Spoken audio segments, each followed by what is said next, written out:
کہ کس مجتہد کی تقلید کی جائے. تو اس میں جو نئی خواتین جنہوں نے اب تک تقلید نہیں کی ہے وہ اپنے مطابق دیکھیں، اور جو تقلید کر چکی ہیں وہ اپنی تقلید کو چیک کریں گی اس کے مطابق، کیونکہ شرائط جو ہیں مجتہد کی تقلید کی وہ تقریباً 8-9 شرطیں ہیں یا 10 شرطیں ہیں. تو شرائط تقلید مجتہد، پہلی شرط یہ ہے کہ مجتہد کے لیے کہ وہ اسے بالغ ہونا چاہیے. اب آپ سوچیں گے یہ کون سی شرط ہے؟ دیکھیے ہماری تاریخ میں ایسے علماء گزرے ہیں جو نابالغیت کے زمانے میں بھی مجتہد ہو گئے تھے. نابالغیت کے زمانے میں، یعنی مثلا مرد جو ہیں وہ عمر کے اعتبار سے 15 قمری سال جو ہے وہ مکمل کر کے 16ویں سال کے پہلے دن کے اندر داخل ہو جائے، اور عام طور پر 13-14 سال کی عمر میں بھی بالغ ہو سکتا ہے. تو نابالغیت کے زمانے کے معنی یہ ہے کہ 12-13-14 سال کا بچہ جو ہے وہ مجتہد بن جائے. کیا تاریخ میں ایسی مثالیں گزری ہیں؟ جی ہاں. فخر المحققین علامہ ہلی کے بیٹے، ان کے متعلق یہ بات کہی جاتی ہے، یہ تو خیر ایک تصوراتی ایک ان کی تصویر ہے. علامہ ہلی کے متعلق بھی ہے کہ بہت کم عمری میں مجتہد ہو گئے تھے، لیکن ان کے بیٹے فخر المحققین یہ تو نابالغیت کے زمانے ہی میں مجتہد ہو گئے تھے،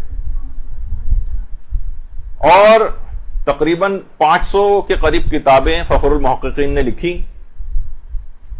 اور علامہ ہلی وہی ہیں جو حرم امیر المومنین علیہ الصلوۃ والسلام میں اللہم صلی علی محمد وعلی محمد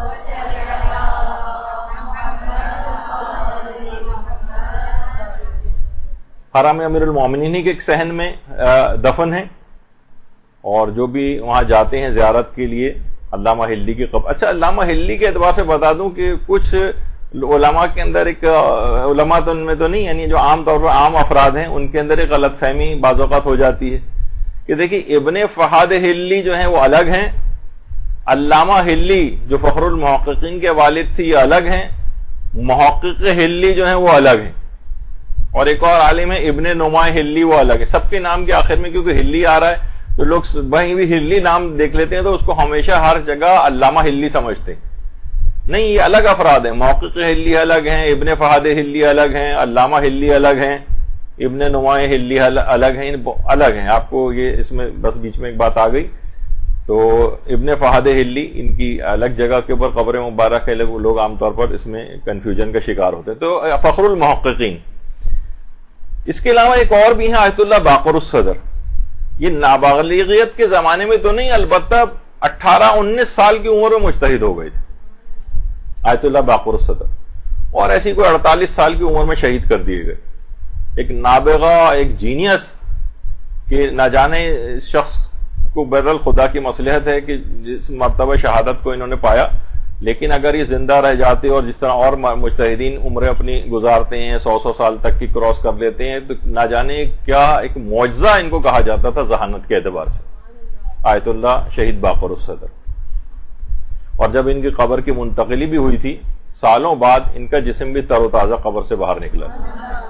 درود بھیجیے محمد و علی محمد.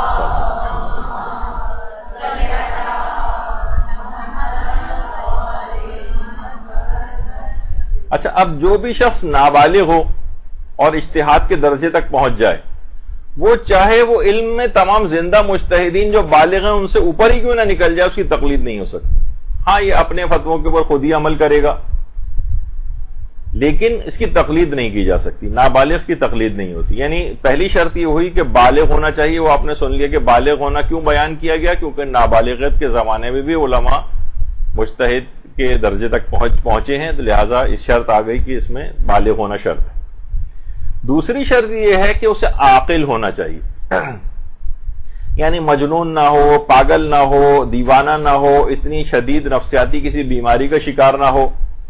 اچھا، میں اتنا اور بتا دوں کہ بہت ہی کم ایسا دیکھنے میں آتا ہے کہ جو بھی علماء ہیں اور تبلیغات کے شعبے کے اندر ہیں انہیں بہت کم نفسیاتی مسائل ان کے ساتھ دیکھے، بلکہ نہ ہونے کے برابر. خدا نہ خواستہ آپ نے کسی ہمارے مجتہد کو نہیں سنا ہوگا کہ وہ نفسیاتی مریض ہو، کیونکہ وہ ہر وقت وہ اپنی ذات سے ہٹ کر لوگوں کے لیے سوچ رہا ہوتا ہے. جو بھی افراد جن کو نفسیاتی پرابلمز ہوتی ہیں وہ زیادہ تر وہ ہوتے ہیں جو ہر وقت اپنے ہی متعلق سوچتے رہتے ہیں، اپنے گھر والے، اپنے بچے، بس ان کے متعلق. جو بڑے اسکیل پر پورے معاشرے کا سوچتا ہے، پورے، جیسے آیت اللہ محمد حسین طباطبائی فرماتے تھے، میں نے اپنی زندگی میں آج تک ایک دعا بھی اپنے لیے نہیں کی، ہمیشہ دعا کو عام کرتا ہوں سب لوگوں کے لیے، پروردگار میری ضروریات کو جانتا ہے، خود ہی میری تمام مشکلات کو حل کر لیتا ہے، ایک دعا بھی اپنے لیے نہیں کرتا۔ تو بہرحال عاقل ہونا یعنی اس کے اندر ایسا نفسیاتی مرض کا شکار نہ ہو، کوئی مجنون اور پاگل نہ ہو، یا ابلہ نہ ہو، یا مثلا یادداشت میں اس کو بھول کا مرض نہ ہو۔ کیونکہ دیکھیے البتہ یہ ضرور ہے کہ جیسے جیسے عمر بڑھتی ہے ویسے یہ بھی بہت کم ہوتا ہے، لیکن چند ایک مثالیں ہیں شاذ و نادر ہی صحیح، کہ ایک مجتہد تھے جو عمر میں یعنی 100 سال کے سے اوپر تھے، آیت اللہ محسن الحکیم کے انتقال کے بعد کا واقعہ ہے۔ تو ان مجتہد کا حافظہ جواب دے گیا تھا، ذہن جواب دیا۔ وہ خود کہتے تھے کہ پرانے مسائل میں تو میرا فتویٰ موجود ہے، نئے مسائل میں البتہ میرا دماغ کام نہیں کر رہا ہے، تو نئے مسائل میں کسی دوسرے بڑے مجتہد کی طرف رجوع کر لیں۔ تو ممکن ہے، اور ایک مجتہد ایسے بھی تاریخ کے اندر گزرے، ہمارے استاد محترم بیان کرتے تھے کہ جو اپنی بہت طویل عمر کی وجہ سے ان کا دماغ اجتہاد کے قابل نہیں رہا تھا، اور وہ اپنے ہی شاگرد کی تقلید میں آ گئے تھے۔ تو بہرحال تاریخ کے اندر اس طرح کی بڑی مثالیں اور موجود ہوتی ہیں۔ تو پاکستان کے بھی ایک بہت بڑے عالم یہ کہتے ہیں کہ میں گیا تھا جب نجف، اور جب وہاں سے واپس آیا تھا تو اس وقت تو میں مجتہد تھا، لیکن دیکھیں اجتہاد کوئی ایسا نہیں کہ بس اجتہاد کی صفت ہاتھ میں آ گئی تو بس آدمی ہمیشہ مجتہد رہے، نہیں، اس میں پریکٹس کرنا پڑتی ہے، درس خارج دینا پڑتے ہیں، ہر وقت علم کو استنباط کی ایک صلاحیت ہے، وہ ہاتھ سے نکل بھی جاتی ہے کبھی، یعنی آدمی اس کو پریکٹس نہ کرے، یا جاہل معاشرے کے اندر کوئی مجتہد آ جائے تو وہ بھی بیچارہ بڑا مظلوم بن جاتا ہے، روزانہ ہم بس ایک ہی بات اس سے بار بار پوچھی جاتی، اور بالکل ایسی خرافاتی باتیں بار بار پوچھی جاتی ہیں کہ وہ بجائے کہ علم کے اندر آگے بڑھے بس اسی کے اندر وہ الجھتا چلا جاتا ہے۔ لوگ روزانہ فضول قسم کے سوالات لے کر اس کے پاس آتے ہیں، کیونکہ عام طور پر یہی دیکھنے میں آتا ہے کہ مثلا جو اردو بولنے والے مثلا آیت اللہ حافظ بشیر نجفی ہیں، جب ان کے پاس زائرین جاتے ہیں تو بس وہ ایک ہی سوال بار بار، وہی شیطانی کی شادی کا مسئلہ، وہی جو ہے وہ چند ایک مراسم عزاداری کا مسئلہ، وہی بس ایک بار بار بار بار تقریباً ہر قافلہ جو پاکستان سے جاتا ہے وہ ایک ہی سوال کرتا۔ تو بہرحال یہ کس کے اندر ہے کہ اس کو عاقل ہونا چاہیے، یعنی اس کا یادداشت، حافظہ سب اس قابل ہو، اور عام طور پر الحمدللہ اس وقت سارے مراجع جو ہیں ہمارے آیت اللہ وحید خراسانی تقریباً 100 سال کے قریب کے، اور ابھی تک درس خارج دیتے ہیں۔ تقریباً آپ جتنے بھی ہمارے مجتہدین و مراجع دیکھیں ماشاءاللہ جسمانی اعتبار سے ان کو پہلے تو آیت اللہ وحید خراسانی خود سے آ جاتے تھے، خود سے ممبر پہ بھی بیٹھ جاتے تھے، لیکن اب کچھ سہارا دے کے ان کو بٹھائے جانے لگے تقریباً 100 کے، لیکن اس کے بعد بھی درس خارج یعنی مجتہدین لیول کے نیچے بیٹھ کے درس سن رہے ہوتے ہیں۔ اچھا، اس کے بعد اگلی شرط یہ ہے کہ اس کو مرد ہونا چاہیے۔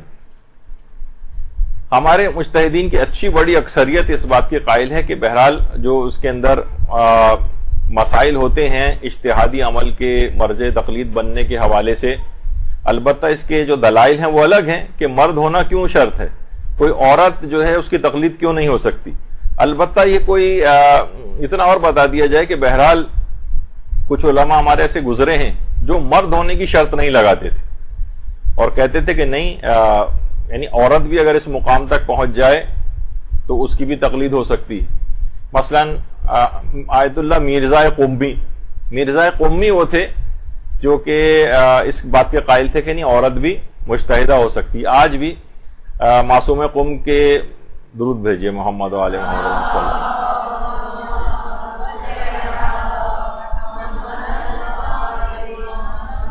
ان کے روضے سے بالکل متصل جو قبرستان شیخاں کے نام سے ہے، وہاں پر آیت اللہ مرزا قمی کی قبر مبارک بھی، یہ خود اس بات کے قائل تھے۔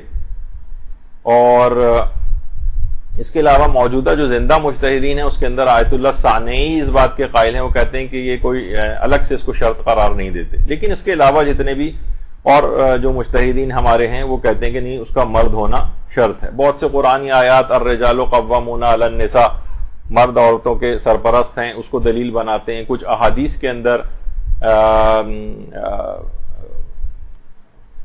کچھ احادیث ایسی آئی ہیں جس کے اندر اس بات کی نشاندہی ہوتی ہے کہ مرجع تقلید کو یا قاضی کو مرد ہونا چاہیے۔ تو بہرحال ابھی ہم استدلالی اس پہ تو نہیں جا رہے، کیونکہ بہت سی عورتیں بھی ایسی گزری ہیں جو درجہ اجتہاد پر تھیں. کتنے ہمارے علماء خاندان علماء کے ایسے گزرے ہیں جن کی والدہ بھی مجتہدہ تھیں، جن کی بیٹیاں بھی مجتہدہ تھیں، جن کی بہنیں بھی مجتہدہ تھیں. آیت اللہ بانو امین اصفہانی، جن کا آپ نے پچھلی دفعہ نام سنا تھا اور پچھلی کلاس میں ہم نے ان کی کافی تذکرہ کیا تھا، تو بانو امین اور ان کی خود جو شاگردہ تھیں خود درجہ اجتہاد تک پہنچی. لیکن بہرحال اچھا، عورت علم میں کتنے ہی درجے کے اوپر پہنچ جائے اس کی تقلید نہیں ہو سکتی. ہاں البتہ وہ خود کسی کی تقلید نہیں کرے گی اور اپنے فتوے کے مطابق عمل کرے گی. تو اس کے اندر اگرچہ اس کی، کیونکہ عورتوں کی ذمہ داریاں اس وجہ سے نہیں کہ معاذ اللہ اسلام عورتوں کو کوئی حقیر سمجھتا ہے یا کسی طور پر، کیونکہ بہت ساری جو عورتوں کی مذمت کے حوالے سے اکثر مرد گھروں میں شرارت کے طور پر بھی ان احادیث کو اپنی بیویوں کے سامنے پیش کرتے ہیں کہ جس میں عورت کی مذمت ہوتی ہے. تو یہ دماغ میں یاد رہے کہ بہرحال وہ کچھ جو اس قسم کی احادیث آئی ہیں وہ کچھ خاص تناظر میں احادیث آئی ہیں. مثلا جنگ جمل ہو رہی تھی کہ اگر کسی عورت کی مذمت، کیونکہ مولا کی جو 63 سال کی زندگی تھی ہم دیکھتے ہیں اس کے اندر تو مذمت نہیں ہو رہی، صرف مثلا کچھ دنوں میں ایسی احادیث آئی ہیں تو لوگ فوراً سمجھ جاتے تھے کہ اگر ایک عورت کا نام لے کے مذمت کی جائے تو سمجھ میں آ جاتا تھا کہ اس سے کیا مراد ہے ان کی. تو ان کو عمومی طور پر اپلائی نہیں کیا جاتا عورتوں کے اوپر جو عام طور پر شرارت میں گھروں کے اندر شوہر حضرات بیویوں کے ساتھ کر رہے ہوتے ہیں، کہ اس طرح کی ان کی مذمت کے طور پہ دیکھو تمہارے متعلق تو مثلا امام نے یہ کہا ہے. تو اس کی جو اجتماعی طور پر گھریلو ذمہ داری ہیں اس لحاظ سے عورت ان چیزوں کو، ذمہ داریوں کو اٹھانا اس کے لیے مشکل ہو جاتا. اس وجہ سے اسلام نے اس طرح سے یہ کام مردوں کے سپرد کیا. اس کے بعد ایک اور شرط آتی ہے، شیعہ اثنا شرعی ہونا چاہیے.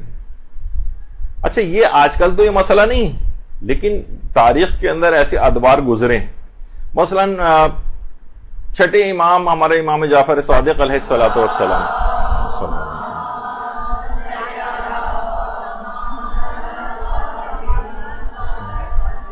بڑے بڑے صحابی علماء 7ویں امام کی پہچان میں غلطی کر گئے تھے. دیکھیے اگر انسان کا عقیدہ خراب ہو جائے تو اس کا عمل بھی کام نہیں آتا، سارا علم بیکار ہو جاتا ہے. عقیدہ صحیح ہونا چاہیے. اور صرف 12 اماموں کو ماننا کافی نہیں ہے، بلکہ 12 اماموں کا جو دین لے کر آئے اس کو بھی ماننا ضروری. زیدیہ فرقہ ہے، اسماعیلیہ فرقہ بنا کہ جو کہ اسماعیل کے انتقال کے بعد جو چھٹے امام کے فرزند تھے ان کو امام ماننے لگا. اسماعیل جنت البقیع میں ہی کسی مقام کے اوپر دفن ہے. تو بہرحال بوہری فرقہ بنا. تو مثلا کوئی زیدیہ عالم، بہت بڑا عالم بھی اگر ہو جائے، اسماعیلی کوئی بہت بڑے علم کے اندر مقام کے اندر میں نکل جائے، تب بھی اس کی تقلید نہیں ہو سکتی، کیونکہ وہ جس کی تقلید کی جائے اسے شیعہ اثنا عشری ہونا، 12 امامی ہونا ضروری. 6 امامی یا اور جو مختلف فرقے والے ہیں ان کی تقلید نہیں کی جا سکتی، کیونکہ عقیدے کا صحیح ہونا لازمی. اس کے بعد ایک یہ ہے کہ اس کو حلال زادہ ہونا چاہیے، ولادت اس کی پاکیزہ ہونی چاہیے.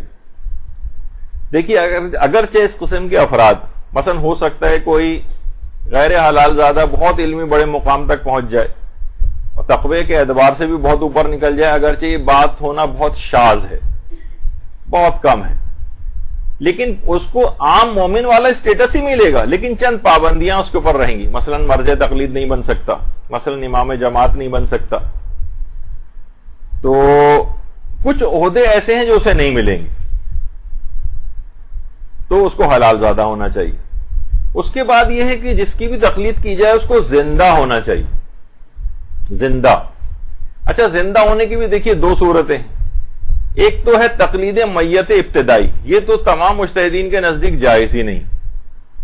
یعنی کوئی شخص آج یہ چاہے کہ میں مثلا شیخ مفید کی تقلید کرنے لگوں، اتنے بڑے عالم تھے شیخ مفید، اس نے کہیں سے ان کا رسالہ عملیہ جو مسائل ان کے تھے وہ نکال کے اس پر عمل کرنے لگا. نہیں، تقلید میت ابتدائی نہیں ہو سکتی. یعنی ہم آج سے ہی تقلید شروع کر رہے ہیں اور ہم کسی مردہ مجتہد کے فتوے لے کر عمل کرنا شروع کر دیں، یہ نہیں ہو سکتی. مثلا کوئی کہے کہ جناب میں تو آیت اللہ ابو الحسن اصفہانی اتنے بڑے مجتہد گزرے، تو آیت اللہ ابو الحسن اصفہانی یعنی جن کا پچھلی نشستوں میں امام زمانہ علیہ السلام سے ملاقاتوں کا واقعہ، اللہم صلی علی محمد،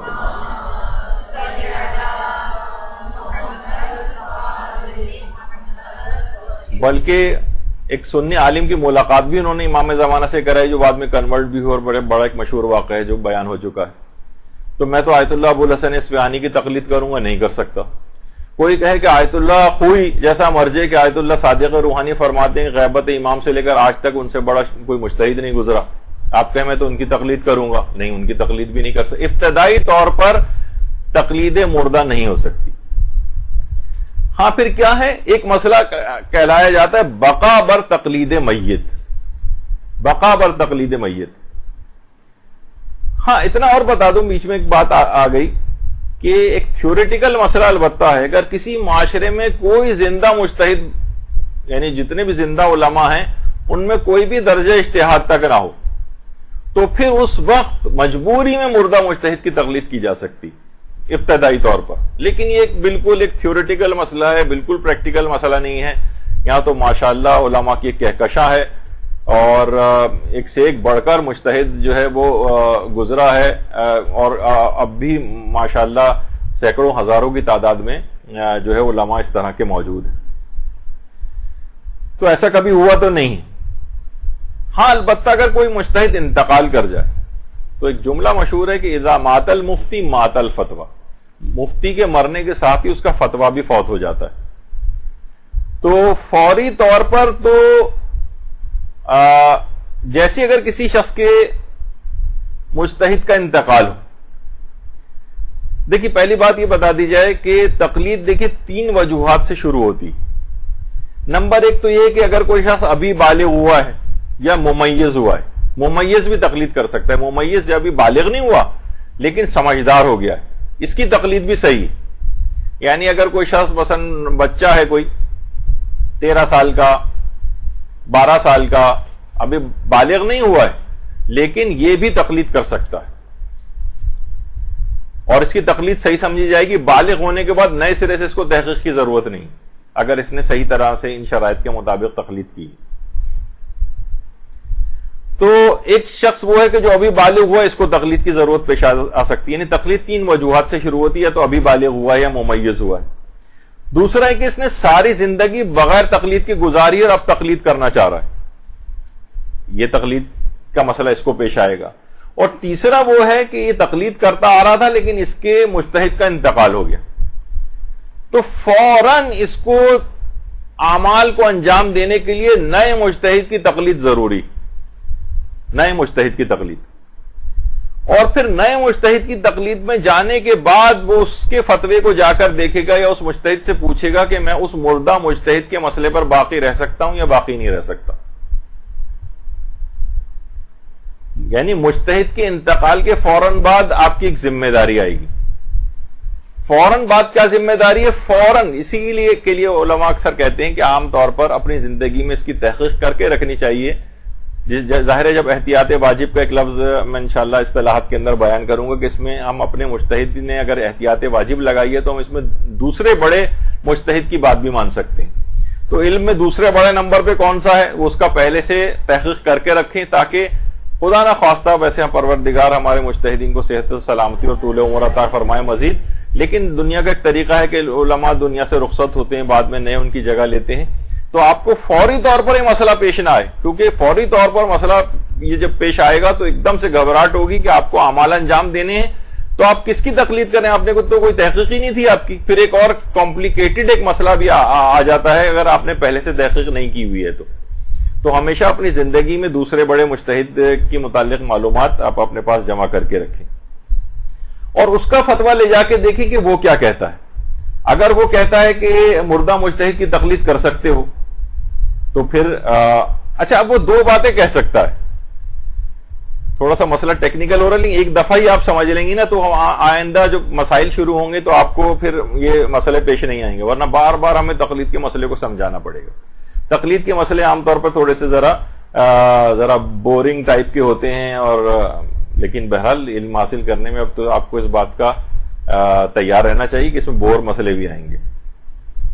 اچھا اب جیسے ہی مجتہد کا انتقال ہو اور آپ دوسرے مجتہد کی تقلید میں جائیں تو اس کے فتوے کو دیکھیں گے وہ مردہ مجتہد کی تقلید میں باقی رہنے وہ کیا کہتا ہے. اب وہ دو باتیں کہہ سکتا ہے.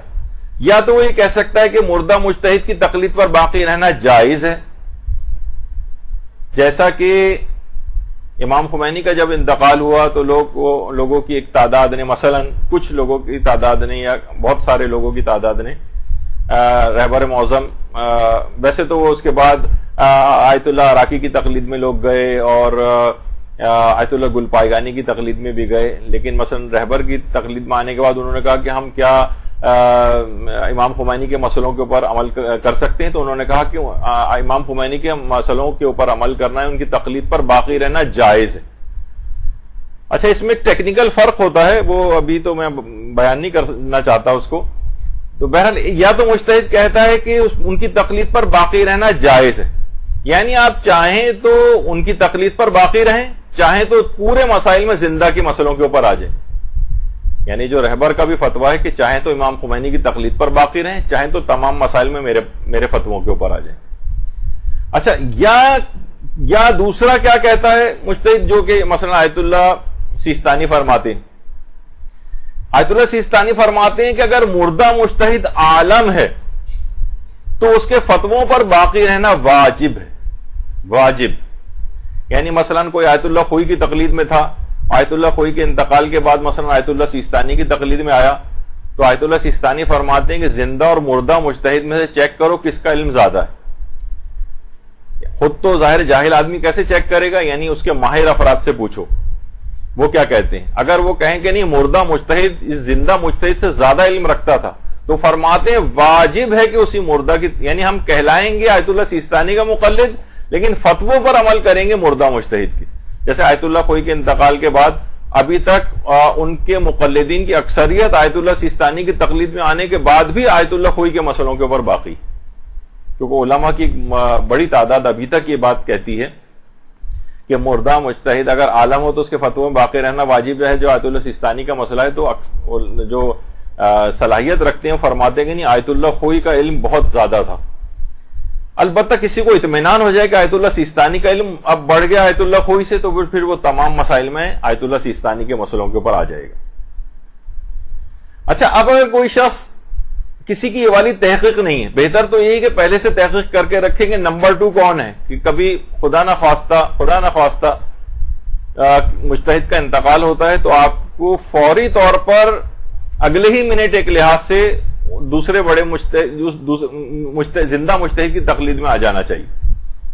لیکن اگر کوئی شخص کے پاس یہ والی تحقیق نہیں ہے تو پھر وہ کس طرح سے عمل کرے گا؟ پھر اس زمانے میں جتنے مجتہدین جن کے متعلق امکان پایا جاتا ہے کہ یہ عالم ہیں، اس طرح سے عمل کرنا ہے کہ ان میں سے کسی ایک مجتہد کے فتوے کی بھی خلاف ورزی نہ ہو.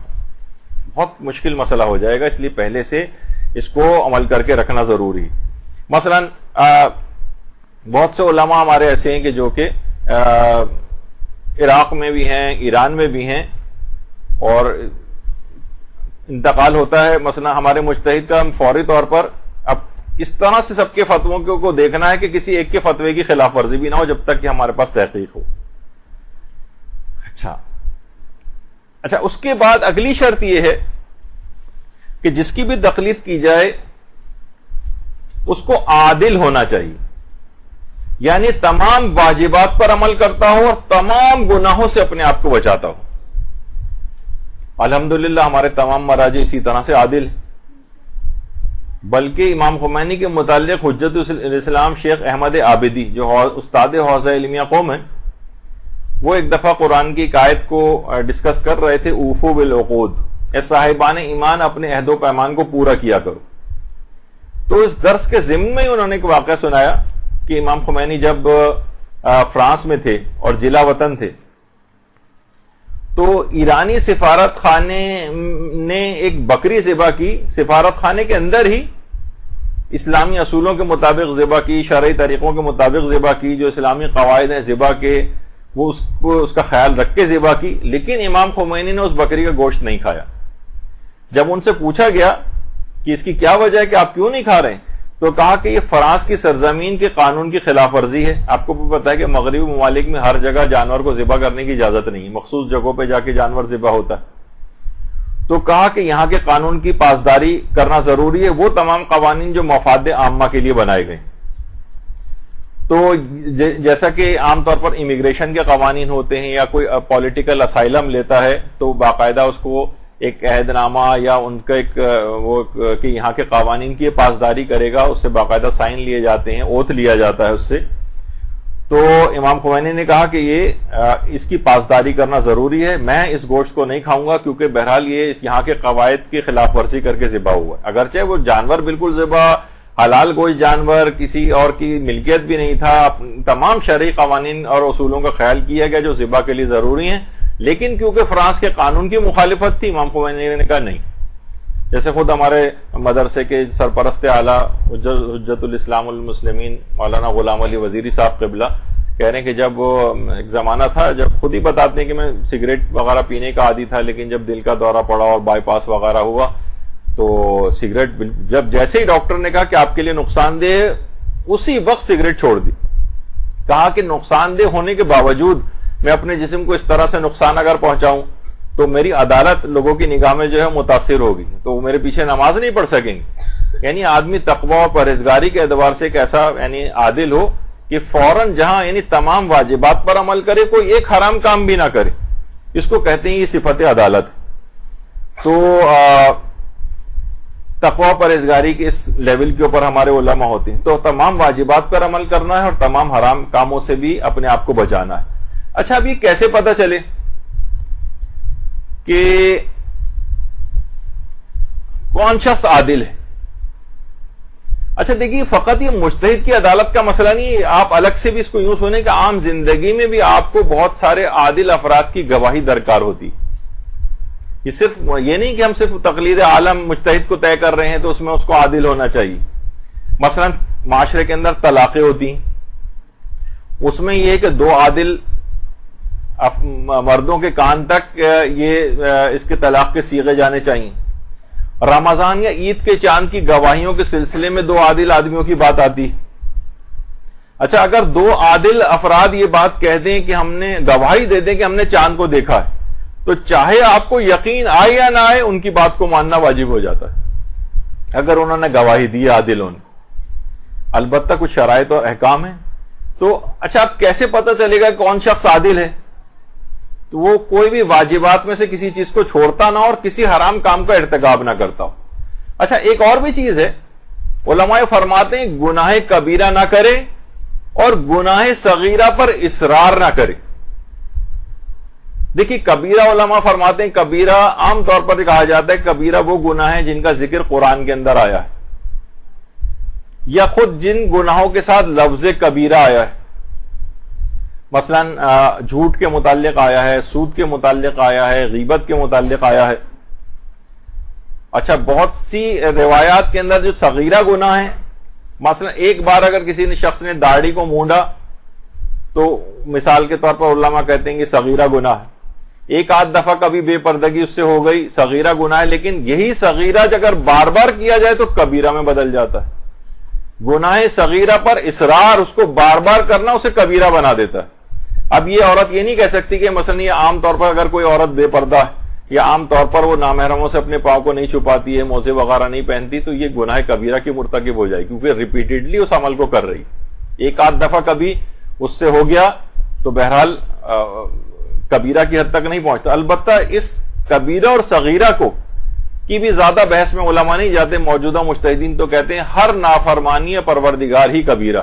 یعنی دیکھو تم یہ مت دیکھو کہ یہ کون سا گناہ تم کر رہے ہو, بلکہ دیکھو کس عظیم ہستی کی تم حکم عدولی کر رہے ہو. وہ ذات کتنی عظیم ہے, اس کے مقابلے میں کوئی کبیرہ اور صغیرہ کی کوئی ہر قسم کا گناہ جو اس نے منع کیا ہے, جس کی پابندی اس نے لازمی قرار دی ہے, وہ سب کے سبھی کبیرہ. تو بہرحال بہت ساری اس طرح کی چیزیں ہوتی ہیں. اچھا اب اگر کوئی شخص یہ کہے کہ جناب ایسا ہم آدمی کہاں سے لے کر آئیں گے کہ جو کہ نہ کوئی گناہ ہی کبھی کسی نے نہ کیا ہو, یعنی عام لوگ ہمارے لیے افراد کے لیے یہ بات کتنی حیران کن ہے کہ کوئی شخص جو کوئی واجب نہ چھوڑتا ہو اور کوئی حرام کام نہ کرتا ہو. تو اب دیکھیے اس کے اندر بھی کیا ہے, اگر ہم یہ اس بات کو مان لیں گے بھئی ایسا تو شخص تو دنیا کے اندر کوئی پایا ہی نہیں جا سکتا, تو اس کا مطلب ہے کسی کی تقلید نہیں ہو سکتی, کسی کے پیچھے نماز نہیں پڑھ سکتے, کیونکہ سب کو جو پیش امام ہے سو عادل ہونا چاہیے. نجاست و طہارت میں ہم کسی کی گواہی نہیں مان سکتے, کیونکہ اس کے اندر بھی عادلوں کی گواہی آ جاتی ہے. چاند کے مسئلے میں کسی کی گواہی نہیں مان سکتے, کیونکہ اس کے اندر بھی عادلوں کی گواہی کا مسئلہ آ جاتا ہے. تو بہرحال سب سے زیادہ بڑا خطرناک مسئلہ یہ ہوگا کہ اگر ہم اس کے قائل ہو جائیں کہ دنیا میں تو کوئی پایا ہی نہیں جاتا ہے عادل, کون ایسا ہوگا جس نے کبھی کوئی گناہ نہ کیا ہو. تو سب سے بڑا مسئلہ یہ ہوگا کہ ہمارے معاشرے میں کسی شخص کسی کی بھی طلاق صحیح نہیں ہوگی, کیونکہ اس میں طلاق میں شرط اول ہی ہے کہ 2 عادلوں کے کان تک اس کا صیغہ پہنچنا چاہیے. اب عادل ہی نہیں ہے تو طلاق بھی نہیں ہوگی. تو بہت سارے اس طرح کے دیکھیے یہ مسئلے ایسے ہیں, یعنی اگر وہ کوئی شخص طلاق خود دے بھی دے لیکن یا کوئی عالم بھی طلاق دے دے, کوئی مجتہد بھی طلاق دے دے, لیکن 2 عادل سامنے موجود نہ ہو تو طلاق واقع نہیں ہوگی. اچھا, اب اس کا حل کیا ہے؟ عام طور پر اگر آپ دیکھیں کہ کوئی شخص ایسا تو آپ کہیں کوئی پایا نہیں جاتا, لیکن گناہ تو پھر بھی لوگوں سے ہو جاتے ہیں. تو یہ ہے کہ عادل شخص سے اگر گناہ ہو جائے تو اس کی عدالت چلی جاتی ہے, لیکن وہ توبہ کر لے تو عدالت واپس آ جاتی. توبہ کر لے تو عدالت واپس آ جاتی. علماء فرماتے ہیں کہ دیکھیے بہت سے لوگوں کے متعلق ہمیں اطمینان ہوتا ہے کہ یہ شخص اتنا دیندار ہے, ٹھیک ہے ابھی فی الحال اس سے گناہ ہو گیا. بعض اوقات لوگ ہوتا ہے نا, آپ مائکروسکوپ لے کے تلاش کرتے ہیں ہم دیندار خواتین کے, مثلا ابھی تو یہ بڑی پردے دار بن رہی ہے, اب دیکھیں گے فلاں کی شادی میں کر کے آتی ہے, صحیح پردہ ہے نہیں, اس کی تجسس میں ہوتے ہیں, اس کی چھوٹی چھوٹی چیزوں کو پکڑتے ہیں. تو وہ ویسے عادل ہے, لیکن کبھی ہو سکتا ہے یہ مجبور بھی ہو جائے. اب آپ کہیں گے بھائی دیکھیے فلاں لڑکی تھی, یہ بڑی پردہ کرتی تھی, اپنی شادی میں تو اس نے دیکھیں نامحرموں کے سامنے بھی اس کو آنا پڑ گیا مثلا. کبھی ویسے نہیں آنا چاہیے, لیکن یہ کہ کبھی کوئی عادل شخص بھی کسی گناہ پر مجبور ہو سکتا ہے. تو آپ اس کی اس بات کو پکڑ کے نہ رہ جائیں, آپ کو اطمینان ہے کہ نہیں واقعتاً ایسا ہے کہ اس مجبوری کے عالم میں اس نے مثلا گناہ کر لیا ہے, تو اس کی شخصیت ایسی ہے, اس کی دینداری ایسی ہے کہ اس نے توبہ کر لی ہوگی. تو علماء یہاں تک بھی کہتے ہیں کہ اگر اطمینان اور آپ کو یقین اور اطمینان ہے کہ اس نے توبہ کر لی ہوگی تو اس کی بھی عدالت واپس آ جاتی. البتہ کچھ علماء یہاں تک اس کے قائل ہیں, آپ نے مرد حضرات عام طور پر دیکھتے ہیں کہ جب پیش امام نماز جماعت پڑھانے کے لیے کھڑا ہوتا ہے تو ابھی تکبیرۃ الاحرام سے پہلے وہ استغفر اللہ ربی واتوب الیہ کہتا ہے, یعنی ایک لحاظ سے استغفار کرتا ہے وہ. تو علماء میں ایک سوال اٹھتا ہے, مجتہدین کی خدمت میں بھیجا گیا کہ بھائی ٹھیک ہے, اس سے ہم نے اس پیش امام سے گناہ ہوتے دیکھیں, لیکن یہ ہر نماز سے پہلے استغفار بھی کر لیتا ہے, تو کیا یہ کافی ہے اس کا یہ توبہ کر لینا اس کی عدالت کو واپس لانے کے لیے؟ یا مثلا آپ نے سنا ہوگا روایات کے اندر بھی بات آئی کہ جو حج کر کے آتا ہے, حج کرنے سے تمام گناہ معاف ہو جاتے ہیں. تو کیا اس کا صرف حج کر کے آنا ہے, ہم سے حج پہ جانے سے پہلے ہی گناہگار تھا, ہمارے سامنے اس نے کلم کلا گناہ کی تھے, اب حج کر کے واپس آ گئے, تو کیا ہم اس کو عدالت عادل مان لیں گے؟ یا اس کا فقط زبان سے استغفر اللہ کہنا نماز جماعت شروع کرنے سے پہلے اس کو عادل بنائے گا؟ تو علماء کہتے ہیں نہیں, آپ کو اس بات کا اطمینان ہونا چاہیے کہ جو گناہ اس نے آپ کے سامنے کیا تھا اس کی توبہ اس نے کر لی ہوگی. اگر اس کا اطمینان آپ کو ہے تو اس کو عادل مانیں گے, اور اطمینان نہیں ہے تو اس کو عادل اس کے باوجود نہیں سمجھا جائے گا. ممکن ہے اس نے ویسے ہی عادتاً استغفر اللہ کہا ہو, ممکن ہے حج کر کے بھی آ گئے تب بھی انہی گناہوں کے اوپر اس کا اصرار باقی ہو. تو بہرحال یہ یہاں پر ایک مسئلہ پیش آتا ہے. اچھا, اب کون شخص عادل ہے, عدالت کی پہچان کے طریقے کیا ہیں؟ دیکھیے یہ اب کانسیپٹ ایک دفعہ آپ کا کلیئر ہو جائے گا نا, تو یہ ہمیشہ آپ کو یہ والے مسئلے حل ہو جائیں گے. بس انشاءاللہ پھر آپ آگے سے آگے مسائل میں بڑھیں گی, پھر آپ کو یہ کنفیوژن نہیں ہوگا. کسی شخص کی عدالت کی پہچان کے طریقے کیا ہیں؟ سب سے پہلے علماء فرماتے ہیں بینہ شرعی, 2 عادل گواہ گواہی دے دیں کسی تیسرے شخص کے متعلق کہ یہ عادل ہے. یعنی صرف ان 2 افراد کا یہ کہہ دینا ہی اس کو عادل بنا دے گا. 2 افراد کا کہہ دینا کہ ہماری نگاہ میں عادل ہے. اب چاہے آپ کو ان 2 افراد کی بات پہ یقین آئے یا نہ آئے, آپ ان کو عادل مان لیں. بینہ شرعی کہتے ہیں 2 عادل گواہ, یہ اگر کسی شخص کی تیسرے شخص کی عدالت کی گواہی دے دیں تو وہ شخص عادل ہو جائے گا. دوسری چیز ہے شیعہ ہونا. شین یہ الف عین، شایع ہونے سے یعنی پھیل جانا، یعنی کسی شخص کی عدالت کے متعلق اتنے سارے لوگ گواہی دیں. اچھا، ان اتنے سارے لوگوں میں اس بات کا امکان نہیں ہے، الگ الگ افراد ہیں، یہ بھی نہیں ہو سکتا کہ ان سب لوگوں نے میٹنگ کر کے جعلی طور پر کسی شخص کو یہ عادل بنا رہے ہوں. نہیں، اتنے اس کے اندر عادل بھی ہیں، اتنے سارے مجمع میں گناہگار بھی ہیں، عام مومنین بھی ہیں، عام افراد بھی ہیں، بے دین بھی ہیں، عادل بھی ہیں، سب کہہ رہے ہیں نہیں بھائی فلاں شخص تو عادل ہے. تو کسی شخص کی عدالت کی اتنی شہرت ہو جائے، عوامی شہرت، تو یہ بھی چاہے دو عادل الگ سے نہیں لیکن عام افراد سب اس کی عدالت کی گواہی دے رہے ہیں تو یہ بھی عادل ہو جائے گا. دیکھیے، شیعہ ہونا چاند کے مسئلے میں بھی آتا ہے. اتنے سارے لوگ کہیں کہ ہم نے خود چاند دیکھا ہے. اب اتنے سارے افراد مل کر تو جھوٹ نہیں بول سکتے، الگ الگ علاقوں کے ہیں، الگ الگ محلوں کے ہیں، الگ افراد ہیں، دیندار بھی ہیں، بے دین بھی ہیں، چھوٹے بھی ہیں، بچے بھی ہیں، بڑے بھی ہیں، سب کہتے ہیں ہم نے دیکھا ہے. چاہے آپ نے نہیں دیکھا لیکن اس کے باوجود بھی کسی چیز کا اس طرح سے شائع ہو جانا. اچھا، بعض اوقات یہ ہوتا ہے کہ اس میں لوگوں کے یقین اور اطمینان کی کیفیت الگ ہو سکتی ہے آپ کو 5 افراد کے بات کہنے پہ یقین ہو جائے، ہو سکتا ہے کسی کو 50 افراد کے اوپر یقین ہو. اتنے یعنی یہ ہر شخص کے یقین و اطمینان کی الگ کیفیت.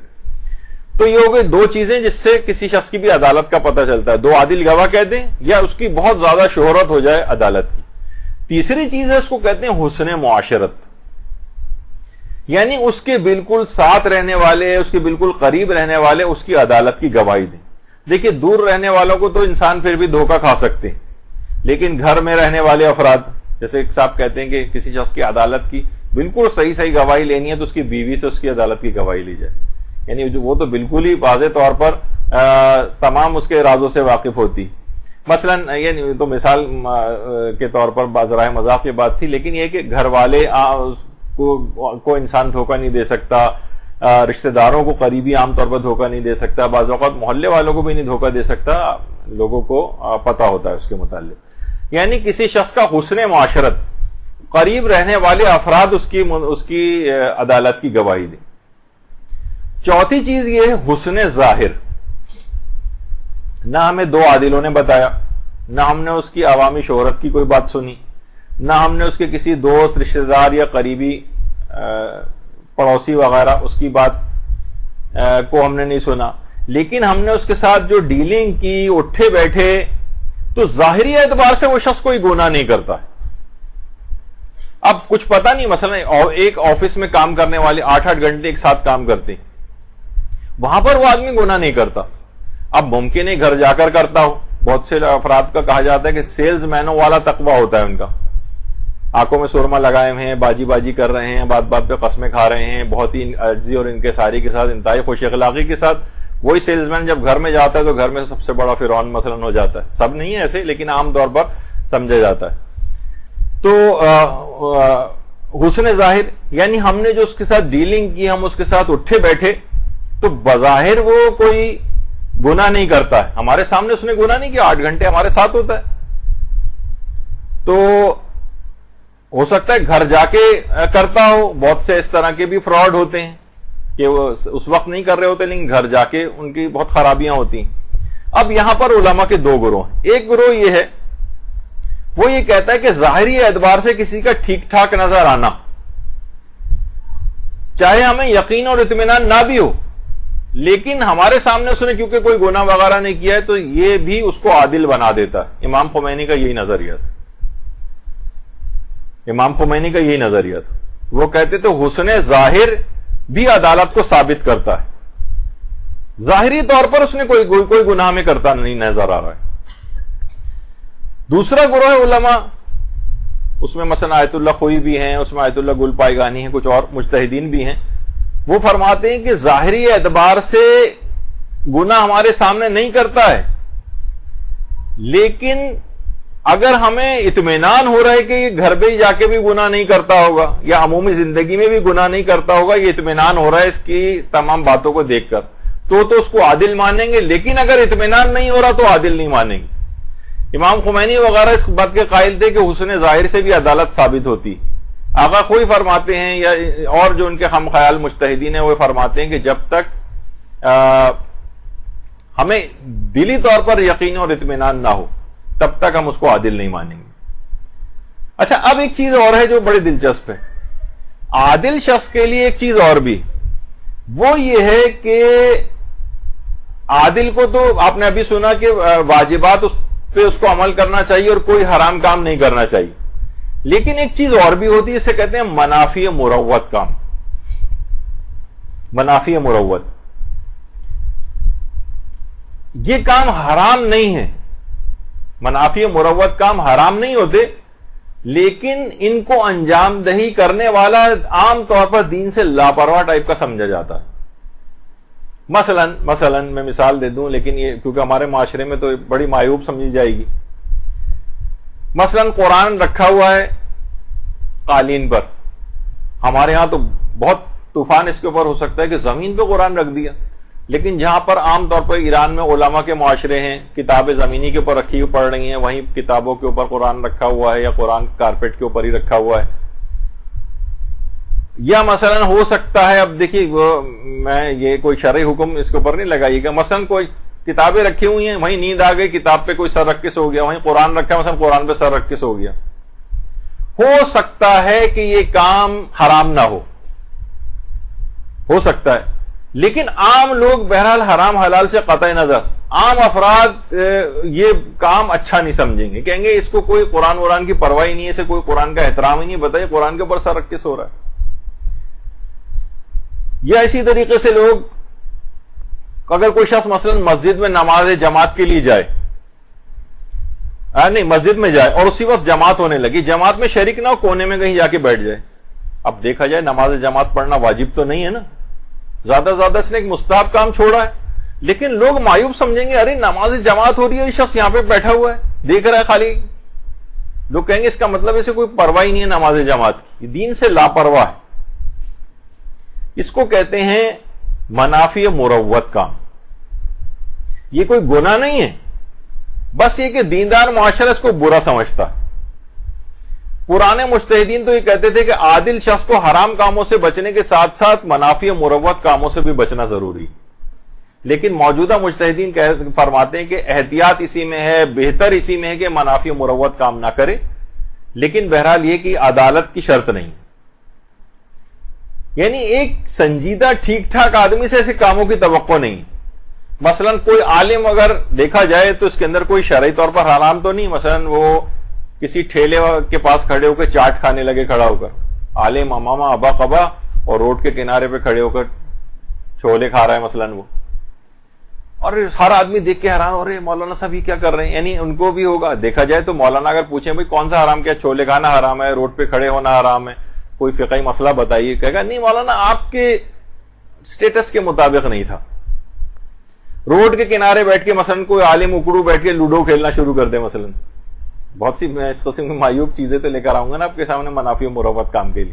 اب دیکھا جائے کوئی حرام کام تو نہیں کیا اس نے، کیرم کھیل رہا ہے مثلا، کوئی حرام کام تو نہیں کیا اس نے، لیکن کیا ہے کہ اس کی شان کے خلاف ہے۔ جبھی وہ جو جملہ آپ سنتی ہیں کہ حسنات الابرار سیئات المقربین، نیک لوگوں کی نیکیاں مقربین کے نزدیک گناہ ہوتی، یعنی نیک لوگوں کی نیکیاں جن کا مقام بہت بڑا ہے، مثلا کوئی شخص ارب پتی ہے اور وہ کسی کو 1 روپیہ خالی صدقہ روزانہ دے رہا ہے، تو کہا جائے گا کہ بھائی حسنات الابرار سیئات المقرب، تمہارے جو یہ نیکی ہے یہ مقربین کے نزدیک یعنی گناہ ہے، یعنی تمہارا مقام اتنا پروردگار نے تمہیں ارب پتی بنایا اور تم 1 روپیہ صدقہ دے رہے ہو، تمہیں تو زیادہ دینا چاہیے۔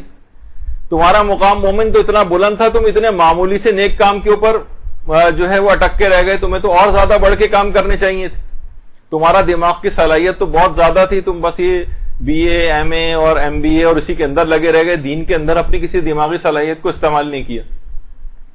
تو بہت ساری ایسی چیزیں ہیں، تو بہرحال وہ بات ادھر سے ادھر چلی جاتی ہے۔ تو عام افراد کے لیے وہ شرط نہیں ہوتی کہ عام شخص اگر یہ چھولے کھائے، کیرم کھیلے اور لوڈو کھیلے مثلا تو اس کو نہیں ہوگا، لیکن کوئی عالم دین ایسا کرے گا تو لوگ کہیں گے منافی مروت۔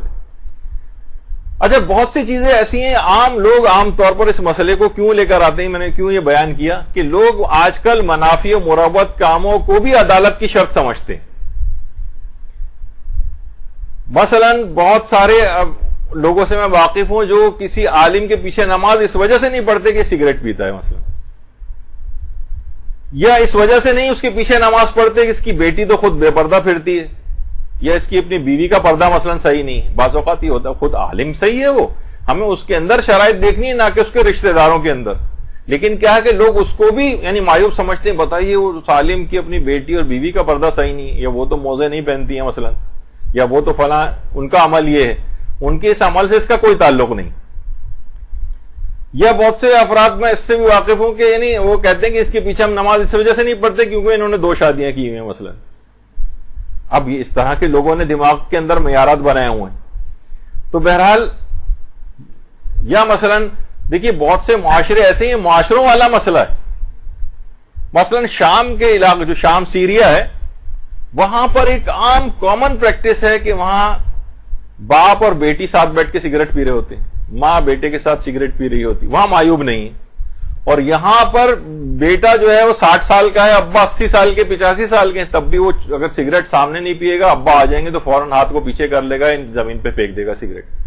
یہاں یعنی بہت ساری چیزیں کہا جاتا ہے نا کہ جو اللہ نے بہت بڑے بڑے گناہ جو لوگوں کے سامنے ہیں، لوگ ان کو تو ارتکاب کر لیتے ہیں لیکن عرفی گناہ نہیں کرتے.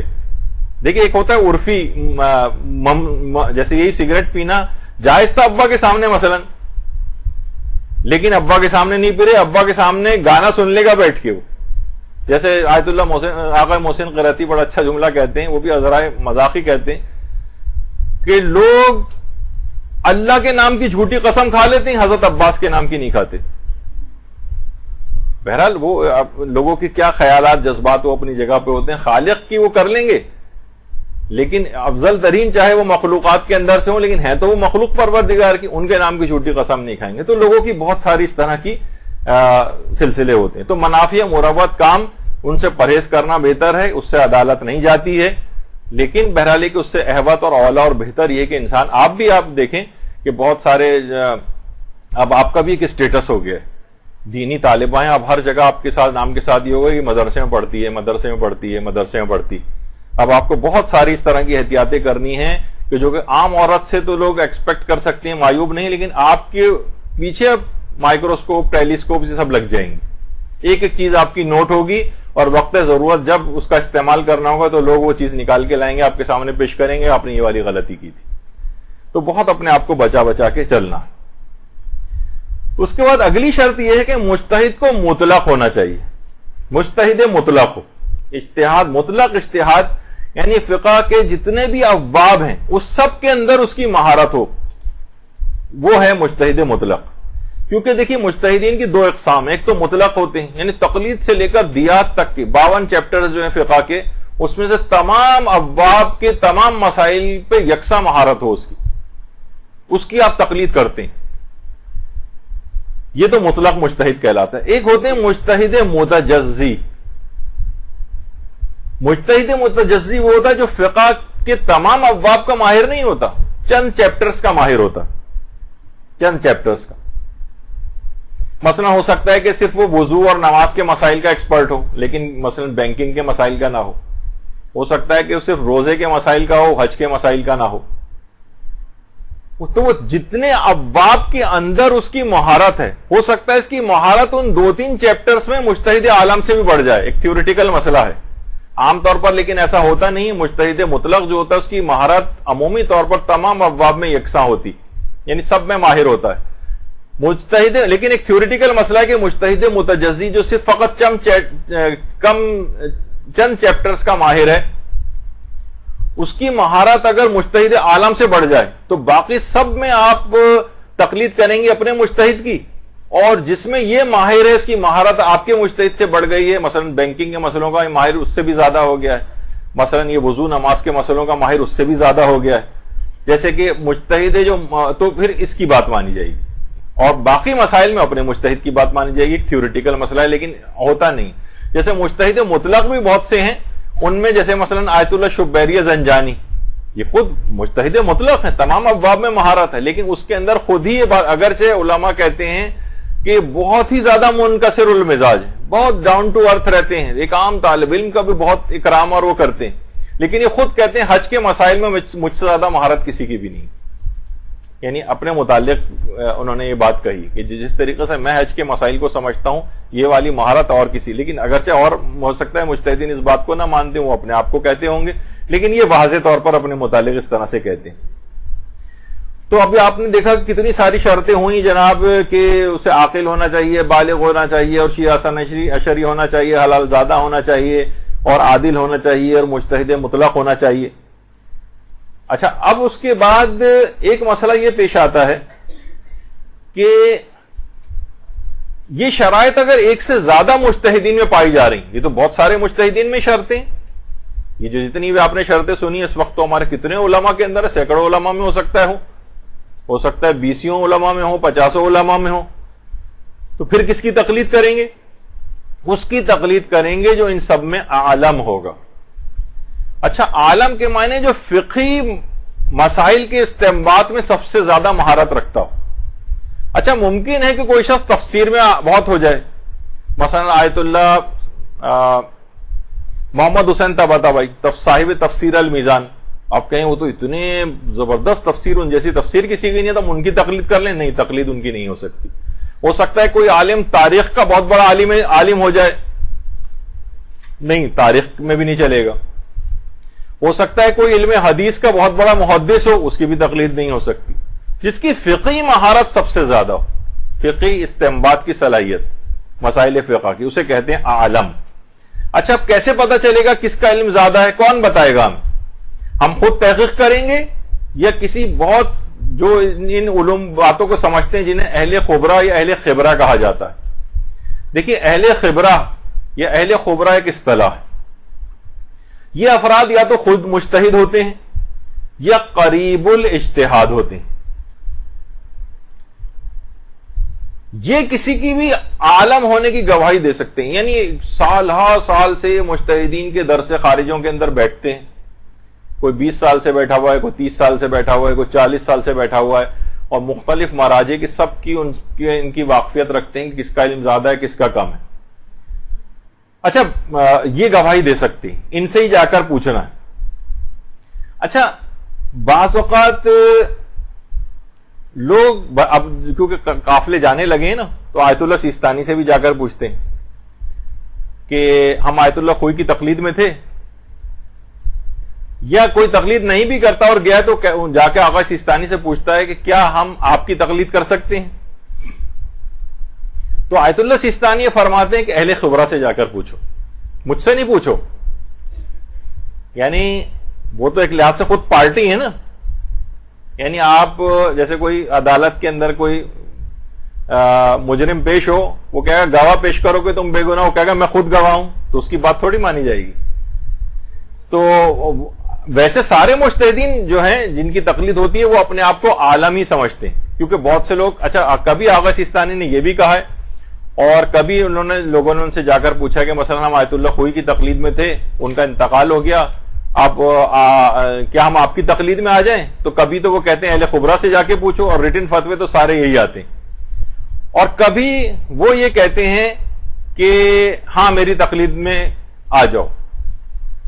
اچھا, وہ ان کا کہنا کافی نہیں, اہل خبرہ ہی سے جا کر پوچھنا پڑے گا, کیونکہ ہر مجتہد اپنے آپ کو عالم سمجھتا ہے.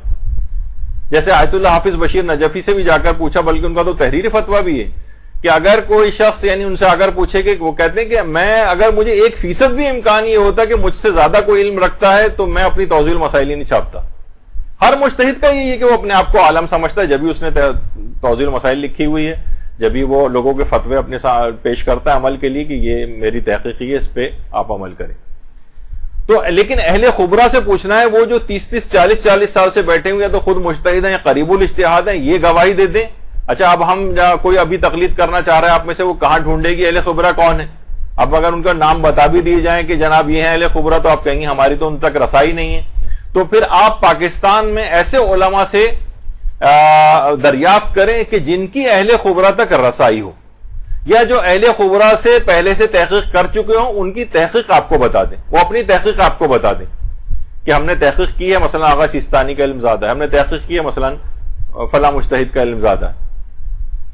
تو آپ ان کی بات بھی مان سکتی. اچھا تو اب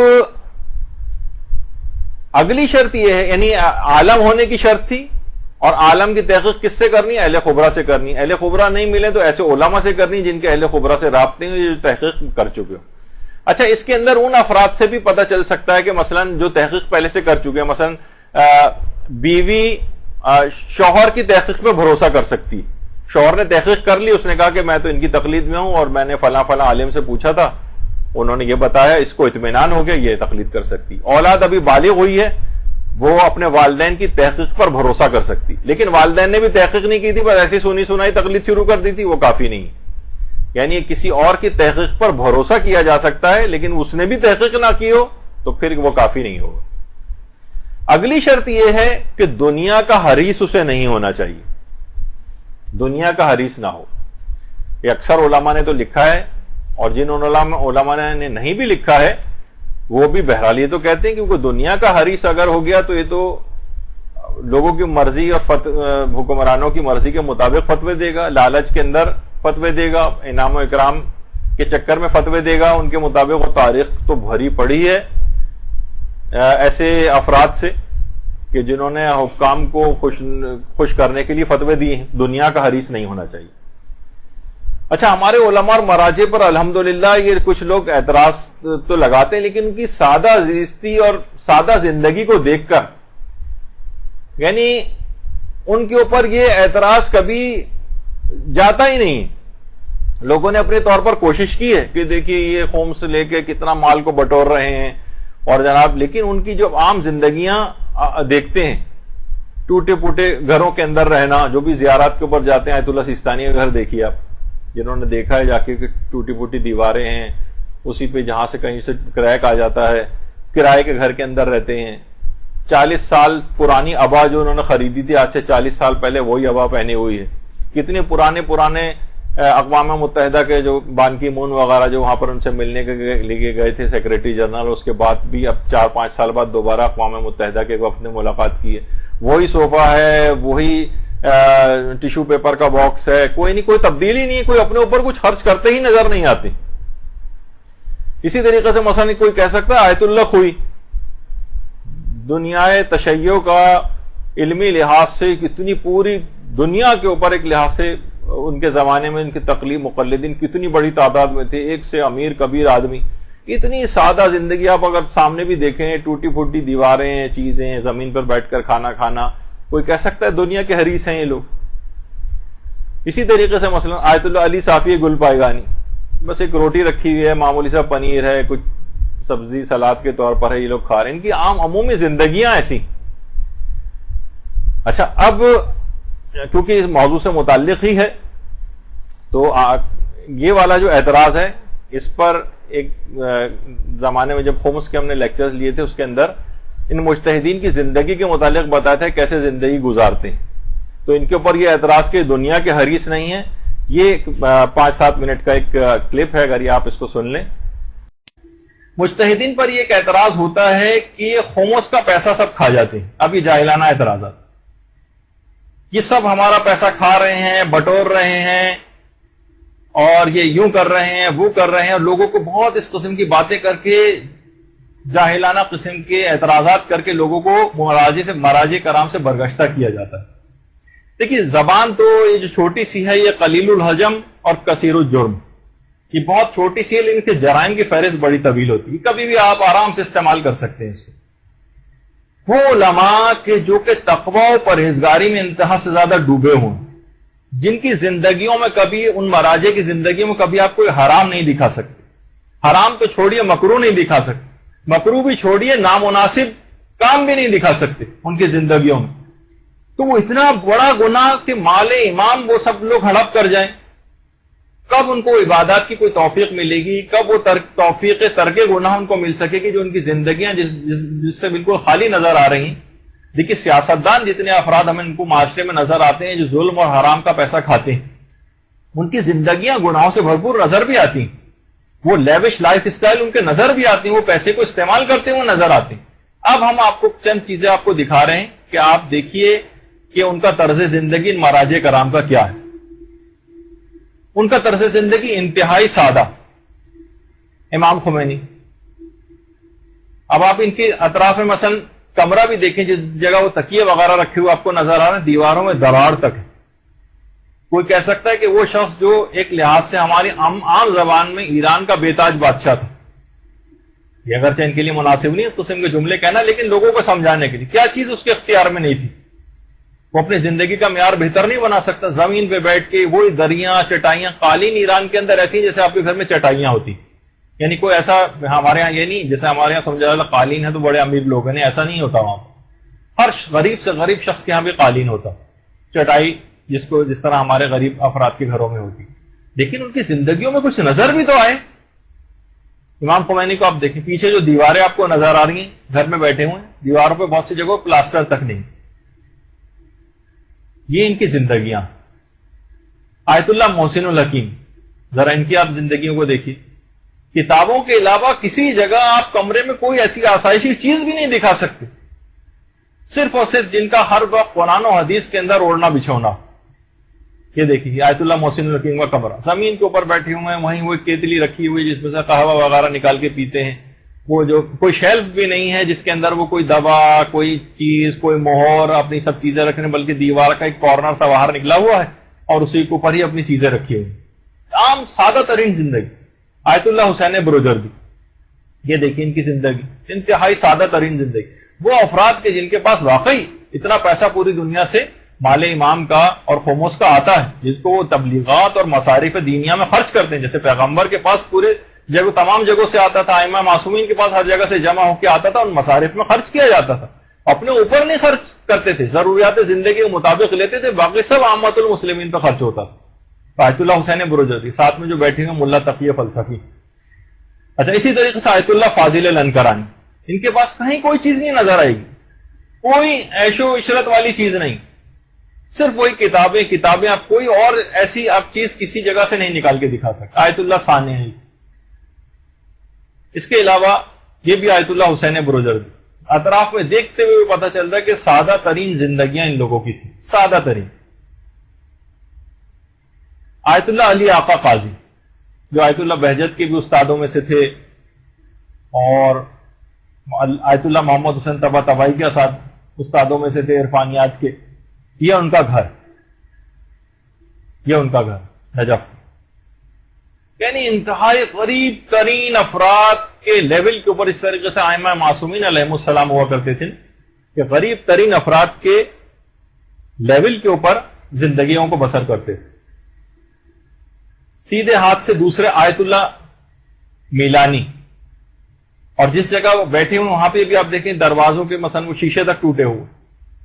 یعنی جب غربت، یعنی جو وہ افراد کے جن کے پاس خمس کا مال آتا ہے اور آپ کہہ رہے ہیں وہ سارا مال ہڑپ کر رہے ہیں، تو وہ نظر بھی آتا ہے نا کہ مثلا کوئی اپنا لیوش لائف سٹائل پہ خرچ کر رہا ہے اور اپنے وہ بنا رہا ہے، اور غیر ملکی تبلیغی دوروں پر جا کے مثلا یورپین کنٹریز اور اسکینڈینیوین کنٹریز میں جو جا کے جو اس کو خرچ کرتا ہوا نظر آ رہا ہے. کہیں کوئی ان کی شخصیت میں کوئی حرام کے پوری دنیا مائکروسکوپ لگا کے ان مراجوں کو دیکھ رہی کہ کہیں کوئی غلطی نظر آئے تو ہم اس کو اچھالیں. کہیں کوئی چیز نہیں، حتیٰ کوئی مکروہ نہیں، میں تو کہتا ہوں نامناسب چیز بھی نظر نہیں آتی زندگی. آیت اللہ خوئی، پوری دنیا سے خمس آتا تھا، لیکن اپنا زندگی سادہ ترین زندگی. آپ دیکھیں پیچھے الماریوں کی صورتحال دیکھیں، جو کتابیں رکھی ہیں وہ صورتحال دیکھیں، ایک ایک چیز سے سادگی جو ہے وہ ٹپک رہی ہوتی. جس جگہ درس خارج آیت اللہ خوئی دیا کرتے تھے وہاں دیکھیں دیواریں پیچھے، کم سے کم اس جگہ پر تو ایسا انتظامات ہونے چاہیے تھے، اور ایسی کوئی غربت کا ماحول بھی نہیں تھا جس اعتبار سے جو پوری دنیا سے خمس جو آتا ہو تبلیغات کے اندر کیونکہ خرچ کیا جاتا ہے، اپنے اوپر مہاراجے خرچ نہیں کرتے. آیت اللہ جواد انصاری حمدانی، جس جگہ نماز پڑھا کرتے تھے، وضو پیچھے کی آپ حالت دیکھیں کہ ہمارے غریب سے غریب افراد کے گھر بھی اس طرح سے عام طور پر نہیں ہوتے جیسے مہاراجے کرام کے گھر. آیت اللہ سید محمد شیرازی، پیچھے آپ دیکھیں کہ دیوار کا رنگ اور وہ تک تمام اکھڑا ہوا ہے. جس اعتبار سے سادہ ترین زندگیاں جو ہیں گزارتے. آیت اللہ سیستانی، جو افراد بھی زیارت پہ جاتے ہیں اور ملاقات کرتے ہیں وہ دیکھتے ہیں تو پیچھے آپ دیکھیں سادہ ترین بس صرف کتابیں ہیں، وہ بھی کوئی شیلف بھی الگ سے نہیں ہے، دیواری کا ایک کونا جو ہے وہ ذرا باہر کو نکلا ہے، اسی کے اوپر ساری کتابیں وغیرہ رکھی ہوئی. اور ہمیشہ وہی فرشی نشست, کوئی ایسی چیز, کوئی ایک چھوٹی سے چھوٹی چیز بھی آپ نہیں بتا سکتے جو غیر ضروری وہاں پر. آیت اللہ علی خامنائی رہبر معظم, ان کے والد کا گھر ہے, کتنا لیوش ہونا چاہیے تھا اصولاً دنیا کے اعتبار سے, لیکن اپنے اوپر استعمال نہیں کرتے. یہ خود ان کا اپنا گھر, بالکل ایک عام سے ایرانی کا گھر جو ہوتا, بالکل عام گھر, یہ جس جگہ بیٹھ کے پڑھتے ہیں بس وہی کتابیں ہیں, وہی, کوئی ایسی الگ سے کوئی چیز نہیں. اور یہ خود ان کا اپنا گھر جو 60 سے 70 میٹر سے زیادہ, جو جس کا طول و عرض بھی نہیں ہے, اور یہ سادہ ترین گھر. کوئی کہہ سکتا ہے کہ یہ اتنی سادگی ہونی چاہیے, کسی کے اندر تو چیز نظر آئے, کہ صرف زبان کو ہلا دیا فقط ہم نے کہ اس کا پیسہ بٹور جاتے ہیں ہمارا اور ہضم کر جاتے ہیں, اور کیسے نکال کر دیں گے جو چیز ہضم ہو چکی ہوگی پہلے. اتنے ایسے الفاظ کہ آپ کو پڑھ کے آپ کا خون کھول جائے. آیت اللہ حسن مدرس یہ استفتات کے جوابات دے رہے, سارے خطوط پوری دنیا سے آئے, اب کپڑے ان کے دیکھیں, سادہ ترین زندگی, ائمہ معصومین علیہ السلام کی زندگی یاد آ جائے. جس سے یہ جنہوں نے قوم کا حوض علمیہ قائم کیا تھا, آیت اللہ عبد الکریم حائری, ان کا گھر. وہ کہہ سکتا ہے جس نے قوم کا حوض علمیہ قائم کیا ہو, کتنی بااثر اس کی, عام طور پر مراجع کی شخصیات بھی بااثر ہوتی ہیں, کتنے فائدے حکام وقت سے معاذ اللہ جو ہے وہ لے سکتے ہیں. جو کہ میں نے کہا تھا کہ اسلام کی سیاست الہیہ جو ہے وہ یہی ہے اس کے اندر کہ کسی کا محتاج نہیں ہونا پڑے, آپ کوئی آپ کو بلیک میل نہیں کر سکے, جو پیسے آپ کو دے گا کل کو اپنی شرطیں بھی رکھواتا ہے. پھر تو اسلام نے ایسا مضبوط سسٹم بنا کے دیا کہ مہاراجے نہ کبھی بکے ہیں, نہ جھکے ہیں, نہ کسی سے بلیک میل ہو, نہ ان کو کبھی مانگنے کی ضرورت پیش آئی. آیت اللہ عبد الکریم حائری کا گھر, یہ آیت اللہ دستے غیب شیرازی کا گھر, یعنی سمجھے بالکل کچا بنا ہوا, پکی چھت تک اس لحاظ سے نہیں ہے, بس اس کے اوپر لکڑیاں وغیرہ رکھ کے جو اس طرح سے ڈھانپ دیا گیا. آیت اللہ باقر الصدر, پوری زندگی آپ کسی بھی عالم کو اٹھا کر دیکھیں. یہ آیت اللہ شیخ جواد تبریزی, سادہ سا گھر, وہی نیچے بیٹھے ہوئے ہیں, فرشی نشست, کوئی چیز ایسی نہیں ہے, بالکل ایک عام سا ایک گھر, ایک غریب آدمی کا جو جس طرح سے ہوتا.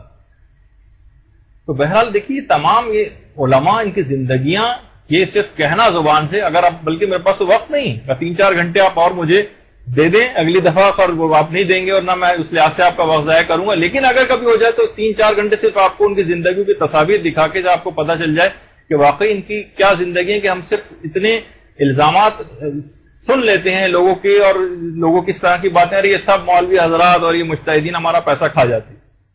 درود بھیجیے محمد و آل محمد.